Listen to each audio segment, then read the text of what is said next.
नमस्कार. आमच्या यूट्यूब चॅनलमध्ये आपलं सहर्ष स्वागत. आजपर्यंत आपण अनेक रत्न योग्य की अयोग्य वापरणं याचा विचार केला. आज आपण एका वेगळ्या प्रकारचा रत्न बघणार आहोत. ते म्हणजे कुठलं तर पुष्कराज हे रत्न जसं मीन राशीसाठी वापरलं जातं कारण ते गुरुचं रत्न आहे, तसं धनुराशीचा सुद्धा स्वामी गुरु, मग धनुराशीला सुद्धा ते वापरलं जातं. प्रश्न पाहायचा एवढंच आहे की ते लाभतं का नाही.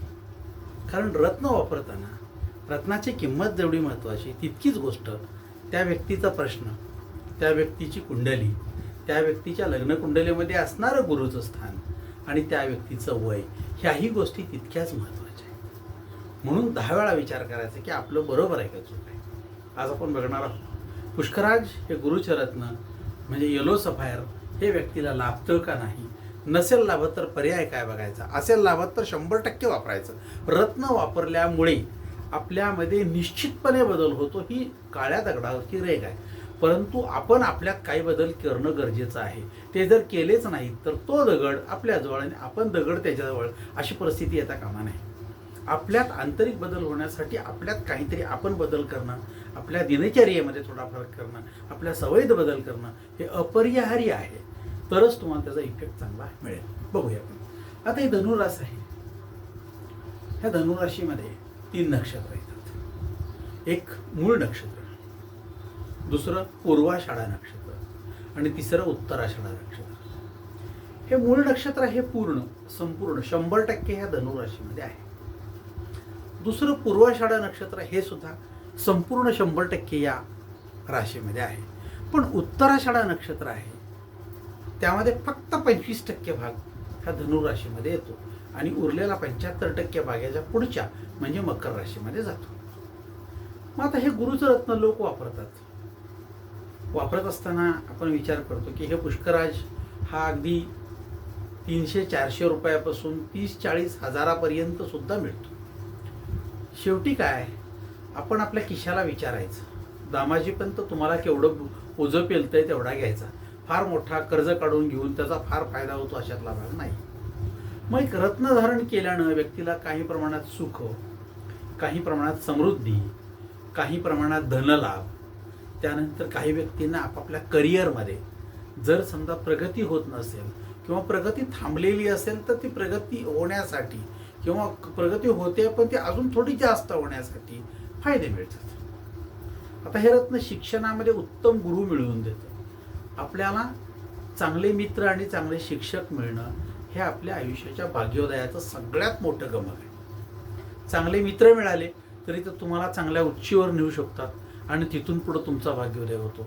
चांगले शिक्षक मिळाले गुरु म्हणून तरी सुद्धा ते तुमचा भाग्योदय करू शकतात. डोळे झाकून तुम्ही फक्त त्यांच्या गाडीवर मागे बसा, ते तुम्हाला पुढे नेतील. इतकं साधं सोपं गणित आहे. परंतु जर तो चुकीचा मिळाला तर मार्ग चुकतो आणि आयुष्याच्या नको त्या भागात आपण जाऊन पोचतो आणि मग पुन्हा परतीचे मार्ग जवळजवळ संपलेले असतात आणि मग मनोविकृतीला सुरुवात होते. म्हणून आपण म्हणतो की प्रत्येक घरात आज एक मनोविकृती आहे आणि त्यामुळे सगळ्या घराचं वातावरण जे आहे ते अडचणीत ठरलेलं आहे. कारण नसताना बाकीचे लोक तुमच्यामुळे बीपीच्या गोळ्या खातात, कारण नसताना घरचे लोक तुमच्यामुळे शुगरच्या गोळ्या खातात, कारण नसताना त्या लोकांना व्यसनाधीन बुडून आपले प्रश्न आपले त्याच्यामध्ये विसरता येतात काय हे बघायचे प्रयत्न चालू आहेत. पण मित्र हो, तसे प्रयत्न करून उपयोगाचे नाही.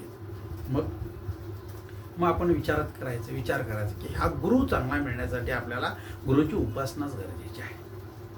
आणि हे आज नाही, अनादिकालापासून आपल्याकडे गुरु परंपरा चाललेली आहे. लोकांच्या नुसत्याच शिक्षणामध्ये उन्नती करणारा गुरु नव्हे तर वैवाहिक जीवनातील अडथळे दूर सुद्धा गुरुमुळे होतात. आरोग्यात फार मोठे बदल होतात. काही लोकांच्या पचन संस्थेचे प्रॉब्लेम असतात, काही लोकांच्या त्वचेचे प्रश्न असतात. ते सुद्धा गुरुमुळे बदल झाल्यामुळे किंवा गुरुच्या या रत्नामुळे कमी झाल्याची लक्षणे आपल्याला दिसतात बाजारात. खूप लोक सांगतात की मला अमके प्रश्न होते आणि ते कमी झाले. खरं तर आयुष्यात चांगला गुरु मिळणं म्हणजे आयुष्याच्या कर्माचं सोनं व्हावं असं प्रारब्धच आपलं असेल तरच चांगला गुरु मिळतो आणि तो वेळेत मिळतो. फार उशिरा पूर्ण ग्रॅज्युएशन झाल्यानंतर अरे तू कॉमर्स कशाला सायन्स घ्यायला पाहिजे होतं असा म्हणणारा मिळाला तर आता त्याचा अर्थ नाही. वेळेत मिळणं हा तितकाच महत्त्वाचा भाग आहे. मग आयुष्यात भटकंती करणारे लोकही दिसतात. गुरुच्या शोधात आयुष्य घालवलेले लोकही दिसतात आपल्याला, पण गुरु मिळत नाही. मग जन्मलग्न कुंडलीत तुमच्या गुरु कसा आहे? उच्चीचा आहे का नीचेचा आहे का तो चुकीच्या म्हणजे अशुभ ठिकाणी आहे? हे जर असेल तर तुम्हाला ते सगळे दोष कमी करण्यासाठी बरेच लोक पुष्कराज हे रत्न वापरा असा सल्ला देतात. आणि मग लोक फारसा न विचार करता पुष्कराज हे रत्न घेतात आणि वापरतात. मग कोणी हातात, कोणी अंगठ्यात, कोणी गळ्यात वापरतात. अंगठ्यात बोटात ह्या वापरलं, काही जण सांगतात त्या बोटात वापर, त्या बोटात नको. ते बोटाच्या साईजनं अंगठी केलेली असते. प्रत्येक 5ही बोटं वेगळी असतात. कुणीतरी सांगितलं म्हणून परत ह्या बोटातनं त्या बोटात घातलं तर फरक काय जाणवेल का? नाही. मग विनाकारण लोक सांगतात म्हणून आपण करतो आणि पडते अंगठी. सोनंही गेलं आणि पुष्कराजही गेलं, तेलही गेलं आणि तूपही गेलं, हाती धोपाट न आला अशी अवस्था. तर तसं करू नका. जर गळ्यात समजा आपण तो पुष्कराज एक पेंडल करून घातला असता तर मग पुढच्या बाजूनं का, उजव्या बाजूनं का, डाव्या बाजूनं असं कोणी सांगितलं असतं का? नाही ना. लोकांना ही सवय, मोफत सल्ला द्यायचा आणि मग त्याचे सगळे तोटे समोरच्या माणसाला सहन करायचे. म्हणजे आग्रह करणाऱ्याला त्रास होत नाही, खाणाऱ्याला त्रास होतो. तशी अवस्था इथे. सांगणारा काय सांगून जातोय? ह्या बोटातनं काढून ह्या बोटात घातली, एकतर दाटती किंवा गळून पडती. पडली की ओरड, दाटली तरी ओरड, काढता येत नाही, परत सोनाराकडे जा, कापून काढा. तर कोणी सांगितलं करायला? पण आपण लोकांचे मोफत सल्ले घेतो, त्याचे तोटे होतात सगळे. मोफत सल्ले घेऊ नका. मग आता प्रश्न असा येतो की ह्या पुष्कराजाचा आपल्यावर परिणाम होत असेल तर आपण आपल्यात काहीतरी बदल करणं गरजेचं आहे. आपलं चिंतन बदललं पाहिजे, आपल्या जगण्याची पद्धती बदलली पाहिजे, आपल्या लाईफस्टाईल बदलली पाहिजे, आपल्या व्यवसायातल्या आपण काय चुका करतो त्या चुका शोधून बदलल्या पाहिजेत. ह्या आपण ठरवून गोष्टी करायच्या तर त्याचा उपयोग होईल. नुसता पुष्कराज घातला, एवढा जरी खडा घातला आणि मानावर ठेवला किंवा डोक्यावर तर फरक पडणार नाही, 100% नाही. म्हणून 10 वेळा विचार करा की पुष्कराज रत्न जे आहे त्यात आपलं नक्षत्र कुठलं, आपलं वय कुठलं, आपला आजचा प्रश्न कुठला आणि आपल्याला आत्ता कोणत्या प्रकारची दशा चालू आहे ह्या गोष्टींचा एकदा अभ्यास करणं गरजेचं आहे. जर तो अभ्यास करता आला नाही तर तुम्हाला ते रत्न फायदा देईलच याची गॅरंटी नाही. हे मी पुन्हा पुन्हा का सांगतो? प्रत्येक व्हिडिओत मध्ये हे रिपीट करतो बघा. एक सोनं घेतलं 1 लाखाचं आणि मोडायला गेलो तर त्याचे 90,000 मिळतील. पण 1 लाखाचं रत्न घेतलं आणि मोडायला गेलो तर 1 रुपया सुद्धा मिळणार नाही. ही फुल टाईम इन्व्हेस्टमेंट गुंतवणूक आहे आपली, ती पूर्णपणे शून्य होणार आहे. किंवा रद्दीचे पैसे मिळतील पुस्तकाचे, पण याचा रद्दीत सुद्धा उपयोग होणार नाही, कोणीही घेणार नाही. असं असेल तर पैसे खर्च करताना मार्गदर्शनाची अत्यंत गरज आहे. म्हणून विचार करायचा की ह्या राशीमध्ये आपण आपला विचार करायचा की आपल्याला घेत असताना आपल्याला मार्गदर्शन गरजेचं आहे का. ओके, बघूया आपण हे काय आहे. ह्या राशीमध्ये या गुरुचं रत्न वापरत असताना 3 नक्षत्र आहेत. पहिलं नक्षत्र आहे ते म्हणजे मूळ नक्षत्र, दुसरं नक्षत्र आहे पूर्वाषाढा आणि तिसरं आहे उत्तराषाढा. प्रयत्न करूया आपण की हे कसं आहे. आता ह्याच्यामध्ये आपण हे घेत असताना मूळ नक्षत्र जे आहे त्याची पहिली दशा आहे 7 वर्षाची. त्यानंतर 20 वर्ष शुक्राची महादशा 27व्या वर्षापर्यंत, सूर्याची दशा 6 वर्ष 33व्या वर्षापर्यंत, चंद्राची दशा 10 वर्ष 43व्या वर्षापर्यंत, मंगळाची दशा 7 वर्ष 50व्या वर्षापर्यंत, राहूची दशा 18 वर्ष 68 वर्षापर्यंत. या पुढे गरज नाही. पूर्वाषाढा नक्षत्राची दशा 20 वर्ष पहिली शुक्राची महादशा, 6 वर्ष सूर्याची महादशा 26 पर्यंत, चंद्राची 10 वर्ष 36 पर्यंत, मंगळाची 7 वर्ष 43 पर्यंत, राहूची 18 वर्ष 61 पर्यंत आणि गुरुची 16 वर्ष 77 पर्यंत. पुढची गरज नाही. गरज नाही म्हणजे आपण त्या अवस्थेमध्ये रत्न वापरायच्या स्थितीमध्ये नसतो. दुसराच उत्तराषाढा नक्षत्र पहिली 6 वर्षे सूर्याची महादशा, 10 वर्षे चंद्राची महादशा, 16 वर्षे, 7 वर्षे मंगळाची महादशा 23 वर्ष, 18 वर्ष राहूची महादशा 41 वर्ष, गुरुची महादशा 16 वर्ष 57 वर्ष, त्यानंतर शनीची महादशा 1976 पर्यंत. त्यानंतर पुढे नको. ह्या महादशा काढत असताना जे पहिलं वर्ष येतं, पहिलं म्हणजे मूळ नक्षत्रात 7 वर्ष केतू, पूर्वाषाढा नक्षत्रात 20 वर्षे शुक्र, उत्तराषाढा नक्षत्रात सूर्य 6 वर्षे. ह्या दशांमध्ये फक्त आपल्यात थोडाफार बदल होऊ शकेल, थोडाफार. कारण हे जे आहे सूर्य 6 वर्ष हे 24 तासाच्या नक्षत्रासाठी आहे. जर हे नक्षत्र तुम्ही पूर्ण 24 तास न वापरता जन्माला चाला, तुम्ही 6 तास संपल्यानंतर 18 तास नक्षत्र राहिलेलं आहे आणि तुम्ही ते भोगलं तर तुम्हाला 18 तासाचीच दशा लागू होईल. म्हणजे 6 वर्ष जर असेल 18 ते 24 तासाला, तर बघा याच्यात 25% जर समजा आपण नक्षत्र गेलं आपलं 6 तास संपले ना आपण जन्माला आलो, तर 18 तास राहिलेलं नक्षत्र, मग याचे जर मी समान 4 भाग केले तर दीड वर्ष, म्हणजे पहिलं 1.5 वर्ष संपलं, 4.5 वर्ष मला लागू होते. पुढचे काही अडचणी येणार नाही, आहे असे सगळे नक्षत्र येतील यामध्ये. म्हणून विचार तो आपण करतोय की आपल्याला रास, नक्षत्र, चरण आणि आत्ता आपली कोणती दशा चालू आहे ह्या गोष्टी आपण विचार करणार. आता प्रयत्न करूया आपल्याला की आपण ह्या करत असताना ह्यामध्ये कोणाकोणाला आपला काय सल्ला दिला गेला, प्रयत्न करूया. आता हे गुरुचं रत्न आहे, हे कोणाकोणाला दिलं आपण कोणाकोणाला दिलं, तर प्रश्न असा आहे की वय वर्षे 12, एक मुलगा आहे, वर्गात चोरी करतो, रोज तक्रारी, शाळेत पालकांना बोलवलं जातं, मुलासमोर पालकांची कानोगाडणी केली जाते आणि पालक काय म्हणतात याचा विचार केला जातो. पालक म्हणतात आमचा मुलगा असं काही करत नाही आहे, परंतु रोज ती शाळेतनं चोरी केलेली कंपास, एखादी वही, कोणाचा तरी डबा हे शाळेत घरात दिसू लागले. मग पालक म्हटले तू असा का करतोस, तर त्याचे कारण आहे की खोटे बोलणे, मी नाहीच केलं म्हटलं तर, पण तुझ्या पिशवीत आलं कुठलं मला काय माहिती, असं जर केलं तर हा मुद्दाम आपल्याला चोऱ्या करून खोटं बोलतो हे पालकांच्या लक्षात आलं. मग काय केलं, या सगळ्या गुन्ह्यांचा गुरु कोण, चोऱ्या करायला कोण शिकवतं, आपल्याकडे कुठला क्लास नाही आहे, वर्गात शिकवलं जात नाही, घरात शिकवलं जात नाही, मग तुला गुरु कोण बोल, असं म्हणून त्याला एकदा झोडपून काढून विचारलं तरी तो सांगायला तयार नाही. त्याला गुरु असला पाहिजे. मुलांच्या मध्ये या प्रवृत्ती असा उपजत असत नाहीत, कुणाच तरी पाहून कशासाठी तरी कुठल्या तरी आमिषासाठी म्हणून पैसे मिळवले जातात आणि मग पालक लक्ष देत नाही, तोपर्यंत अडचण होते. मग आता ह्या मुलाला वर्गात जर असा सारखा करायला आणि सगळ्या मुलांच्या तक्रारी यायला लागल्या, तर वर्ग शिक्षकांनी शाळेत पालकांना बोलवलं आणि सांगितलं की हा मुलगा असा करतोय, आमच्या शाळेत नको, 15 दिवस त्याला येऊ देऊ नका, एकही चोरी होती का नाही आम्ही बघणार आहे. 15 दिवस त्याला घेतलं ना शाळेमध्ये, एकही चोरी झाली नाही, म्हणजे तो चोरी करतो हे स्पष्ट झालं होतं. आता प्रश्न असा आला की वय वर्षे 12 असणारा मुलगा वरात चोरी करतो, मग त्याला कोणीतरी सांगितलं त्याच्या पालकांना की ह्याला एखादं रत्न जे आहे ते गळ्यात घाला आणि ते कमी येईल. रत्न विकणारी माणसं आहेत, त्यांना आपलं रत्न विकलं गेलं पाहिजे हे स्पष्ट आहे, त्यामुळे त्यांनी त्याला सल्ला दिला. आता हे पुष्कराज त्यांनी त्याला सल्ला दिला, त्या पुष्कराची किंमत होती 12 ते 13,000 रुपये. साधा मध्यमवर्गीय खाजगी काम करणारा माणूस, घरात आई टेलरिंग काम करते, असं उत्पन्न काय असणार आहे. 13,000 रुपयाचा अधिक तो सोन्यात घालायचा, म्हणजे काय 4 ग्रॅमचं सोनं असेल ते अगदी 10,000 जरी म्हणलं ग्रॅमला तरी 40,000 रुपये, म्हणजे 50-60,000 रुपयाची वस्तू खरेदी करताना 10 वेळा विचार करतात पालक.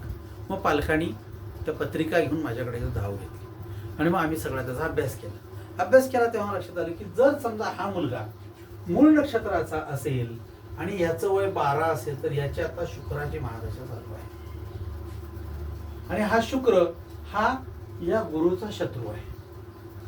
दुसरं असं की जर पूर्वाषाढा नक्षत्राची याची जन्माची वेळ असेल, म्हणजे पूर्वाषाढा नक्षत्रावर जन्मलेला असेल, तर वयवर्षे 12 म्हणजे याची शुक्राचीच महादशा चालू आहे. पुन्हा शुक्र हा पण शत्रूच आहे.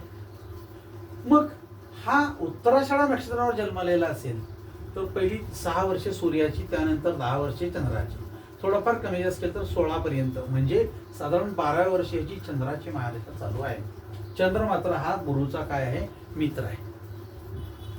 मग त्याच्या पत्रिकेचा जेव्हा आम्ही डिटेल स्टडी केला तेव्हा असं लक्षात आलं की हा मुलगा मूळ नक्षत्रावर जन्माला आलेला आहे.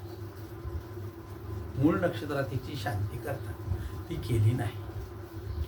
दुसरं असं की त्याच्या जन्माची जी तिथी आहे ती आहे अमावस्या, दर्श अमावस्या. अमावस्येवर जन्माला आलेला मुलाला काय त्रास होईल का नाही मला माहिती नाही, परंतु पालकांच्या उत्पन्नामध्ये घट व्हायला सुरुवात होते असं शास्त्र म्हणतं. त्यामुळं कदाचित तो त्रास असेल. आणि हे दोन्ही असताना त्यांनी काय करायचं हे करत असताना त्यांना त्यांच्या एका पाहुण्यानं, माझ्याकडे एक पेंडल आहे सोन्याचं, आम्ही घेतलं होतं आमच्या मुलासाठी, परंतु ते वापरलं नाही, तर ते वापरा म्हणून त्यांच्या गळ्यामध्ये 8-9 हजाराला ते मारलं. चांदीत पेंडल असणार आहे आणि त्यांनी घेतलेला पुष्कराज काय असेल तो, आता नाहीच म्हणता येत नाही, हॅबिटस तर गंडयोगात असला पाहिजे. तो नाहीच म्हणता येत नाही. 8,000 देऊन त्या इथे घेतलं आणि गळ्यात ठेवलं. साधारणपणे 1 महिना 2 महिने झालं आणि ते पुष्कराज पेंडल जे होतं ते हरवलं. हरवल्यानंतर पैसेही गेले आणि खडाही गेला. मग आता पुन्हा घ्यावं का म्हणून ते पुन्हा माझ्याकडे आले होते. मग आम्ही पुन्हा विचार केला की अरे ह्याचं मूळ नक्षत्र उपयोगाचं आहे का? नाही. मग मूळ नक्षत्राची शांती केली का? नाही. मग ह्याला प्रथमतः मूळ नक्षत्राची शांती करा, अमावस्येची शांती करा. त्या करून जर काय फरक पडला तर मग आपण रत्नाकडे जाऊया. रत्न ही नंतरची बाब आहे.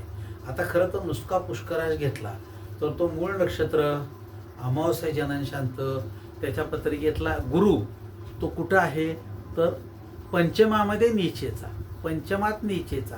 पंचम स्थान म्हणजे शिक्षणाचं स्थान, त्याच्यामध्ये असणारा गुरु आणि तो नीचेचा दाखवतोय. याचा अर्थ असा की त्याला शिक्षणामध्ये चुकीचे सल्ले देणारा किंवा चुकीचं भरीस घालून त्याला शिक्षणापासून वंचित ठेवणारा मुलगा कोणतरी भेटलेला आहे. आणि मग त्याच्या शिक्षणाच्या ऐवजी तो चोऱ्या करत राहिला आणि त्यातून 4 पैसे मिळवतात का असं बघून तो घ्यायचा कंपास, दुसऱ्याला तो विकायचा, त्यातनं 2 पैसे मिळवायची, चैनी करायची. या पद्धतीने जर करत असेल कदाचित तर आपल्याला लक्षात येत नाही. पण त्याच्या पंचमात गुरु नीचेचा, मग त्या गुरुची शांती करा त्याच्याबरोबर, हा सल्ला दिला. जर फरक पडला नाही तर मग आपण पुन्हा पुष्कराज घेऊ. आपण पहिल्यांदा घेतलेला पुष्कराज आणि गळ्यात बांधला होता त्याचा फारसा फायदा झालेला दिसत नाही. या पद्धतीनं आपण पुन्हा अभ्यास करून रत्न धारण करताना विचार करणार योग्य आहे काय. रत्न धारण करावेच, पण रत्न धारण करताना आपल्यामध्ये काही बदल होतात काय. आता 12 वर्षाच्या मुलाला आपल्यात काही बदल होतात काय, आपल्यात काय बदल करावेत काय, हे कळण्या इतपत तो सक्षम नाही आहे, शहाणा नाही आहे. मुळात 12व्या वर्षीपर्यंत विचार करण्याची कुवतच नाही आहे, चांगला विचार करण्याची. त्यामुळं त्याला चांगला विचार करणं, आपल्यात काय दोष आहेत का ते काढावे कसे, यासाठी चांगल्या गुरुचित्र गरज आहे किंवा थोडा तो मोठा होणं गरजेचं संज्ञान आहे. त्यामुळे त्याला आत्तापासूनच तर ते रत्न घातलं तर तुम्हाला फारसा फायदा होणार नाही, पैसे अडकून बसतील. मग त्यांनी त्याची कदाचित पुढे मूळ नक्षत्राची आणि अमावस्येची शांती केली असेल, कारण पुन्हा तो आपल्याकडे आलेला नव्हता. त्याच पद्धतीनं अजून एक व्यक्ती, एक दिवस वडील, मुलगी आणि आई तिघही आले. मला वाटलं मुलीचं लग्न वगैरे करायचं असेल, तशी अंगापिंडानं मुलगी मोठी दिसली. परिणाम असा झाला की आता हे बघत असताना आम्हाला एकच गोष्ट त्यामध्ये क्लिअर दिसली, ती म्हणजे काय, यांचं वय वर्ष 17, मुलगी आहे, घरातले दागिने आणि पैसे चोरून ती मित्राला देणारी, तिची मैत्रीण होती तिला देते आणि त्या दोघी मिळून ते घरातले दागिने आणि पैसे चोरतात. आता प्रश्न असा आहे की हे चोरण्याचं प्रमाण जे आहे हे हळूहळू वाढू लागलं आणि घरच्यांना कळू लागलं की हे सगळं चोरीचं चालू आहे. आता हे काय काय चोरलंय हे विचार केला असता घरातले पैसे गेले, कानातली फुलं गेली, वडिलांची अंगठी गेली, कुठं गेली माहिती नाही, चोरी होती एवढं मात्र निश्चितपणे खरं. मग एकदा सापडलं कुठं तर ही कुणाला देते हे बघितल्यानंतर ते एका मुलाला नेऊन देते. तो मुलगा हिला ते घरातून काही काही आण असा धट्ट्या लावतो आणि ही त्या मुलाच्या नादी लागली. तर प्रश्न असा आला की मूळ नक्षत्राची मुलगी असेल तर तिची शुक्राची महादशा आहे, शुक्र हा शत्रू आहे. जर मुलगी पूर्वाषाढा नक्षत्राची असेल तर दशा शुक्राची आहे, ही पण शत्रू घरात आहे. आणि जर उत्तराषाढा नक्षत्राची असेल तर दशा मंगळाची आहे, त्यामुळं तो मित्र आहे गुरुचा. गुरुचा जर तो मित्र असेल तर आता तिला सल्ला काय द्यायचा. प्रश्न असा आला की एखादं रत्न घालून हा प्रश्न सुटेल काय, नाही सुटणार.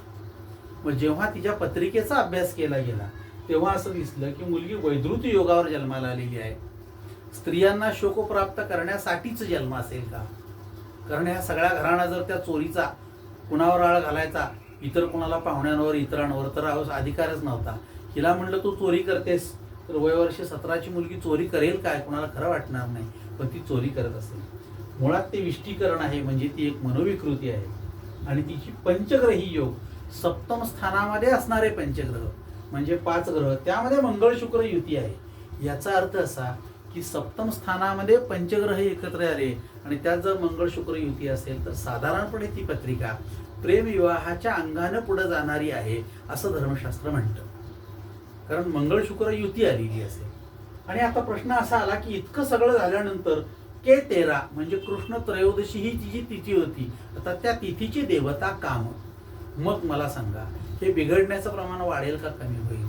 मग आता एकाच वेळी वैद्युत योग, विष्टीकरण, पंचग्रहे आणि कृष्ण त्रयोदशी इतक्या सगळ्या तोट्यांना एकटा पुष्कराज तोंड द्यायला पुरेसा आहे?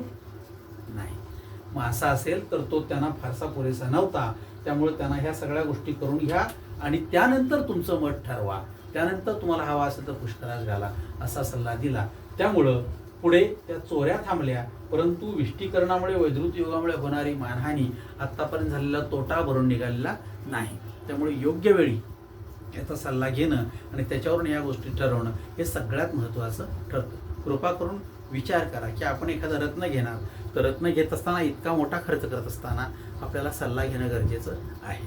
आपल्याला जर सल्ला याचा कधी हवा असेल आणि जर गरज पडली असेल तर तुम्ही आम्हाला विचारू शकता. आमचा नंबर आहे 99-218-10-380. आपण व्हॉट्सअपला आम्हाला तुमचं नाव, पत्ता, जन्मतारीख, वेळ आणि जन्मठिकाण जर कळवलं आणि तुमचा प्रश्न, तर आम्ही तुम्हाला एखादं रत्न घ्यायचं का नाही, किती कॅरेट्स आणि कधी घालायचं आणि कुठल्या ह्याचा जप करायचा, ह्या सगळ्या गोष्टी आम्ही आपल्याला मार्गदर्शन करू. प्रयत्न करा. व्हिडिओ आवडला लाईक करा, सबस्क्राईब करा किंवा शेअर करा. आणि जर समजा तुम्हाला ही माहिती योग्य वाटली तर इतरांना आपण सांगत राहू शकतो. उद्या पुन्हा भेटूया रोज 5 वाजता नवीन व्हिडिओसाठी, नवीन विषयासाठी आपण तुमच्यासमोर एक व्हिडिओ देणार आहोत. प्रयत्न करा. फक्त तुमचं जीवन आनंदी आणि सुखी आणि छान आत्मविश्वासन जगण्यासाठी केवळ याचा उपयोग झाला पाहिजे, हाच महत्त्वाचा भाग त्याच्यामध्ये आहे. भेटूया.